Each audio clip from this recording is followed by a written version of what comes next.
എൻ്റെ വീട്ടാണ്ട് കൂടെ വഴിയിലാണ് ഇപ്പോൾ നമ്മളുള്ളത്.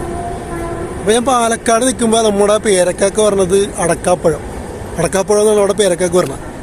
അതുപോലെ തന്നെ കാരക്ക എന്ന് പറഞ്ഞാൽ തർക്കത്തിലേ നമ്മുടെ ഈന്തപ്പഴത്തിനുള്ള ഒരു കാരക്ക എന്നുള്ളത് ഇത് പറഞ്ഞത്. അത് പാലക്കാടുകാരല്ല, മലപ്പുറംകാർ പറഞ്ഞാണ്. ശരിക്കും കാരക്ക നമ്മുടെ നല്ല കാരക്ക എന്ന് ഞാൻ കാണിച്ചു തരാം. വേണ്ട, ഇതാണ് ഈ കാരക്ക മരം. ഇതിൽ ഫുള്ളിപ്പോൾ ഉണ്ടാക്കി കിടപ്പുണ്ട്, നിറച്ചുണ്ടാക്കി കിടപ്പുണ്ട്. കാണാൻ പറ്റണ്ട എത്രത്തോളം കിട്ടുമെന്ന് എനിക്കറിയാൻ പറ്റില്ല. പക്ഷേ ഒരുപാട് മരത്തിലുണ്ടാക്കി കിടപ്പുണ്ട് കേട്ടാ. ഇതാണ് നമുക്ക് പറിച്ച് കാണിച്ചു തരാം. എന്താ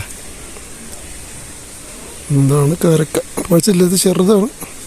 പഴുത്ത് കഴിഞ്ഞാൽ പഴുത്ത് വീഴും. അപ്പം ഇതാണ് ഞങ്ങളുടെ നല്ല കാരക്ക. നിങ്ങളുടെ നല്ല കാരക്ക എന്താണെന്ന് കമൻറ്റ് ചെയ്യും. നിങ്ങൾ വിചാരിക്കും പാലക്കാടുകാർ ഇങ്ങനെ പറഞ്ഞു തുടങ്ങിയല്ല, അങ്ങനെയല്ല. പാലക്കാട് മലപ്പുറംകാരും ഉണ്ട്, എല്ലാ നാട്ടിലും എല്ലാ ആൾക്കാരും ഉണ്ട്. അപ്പോൾ അവർ പറഞ്ഞു വെച്ചിരുന്ന ബേസ് ചെയ്ത് അങ്ങനെ തുടങ്ങിയതാണ്. അപ്പോൾ മലപ്പുറംകാരാണ് ഈ പറഞ്ഞ പോലെ കാരക്കക്ക് വേറൊരു പേരും പറഞ്ഞു തുടങ്ങിയത്. കേരളത്തിൽ ഇത്രയും ജില്ലകളുണ്ട്.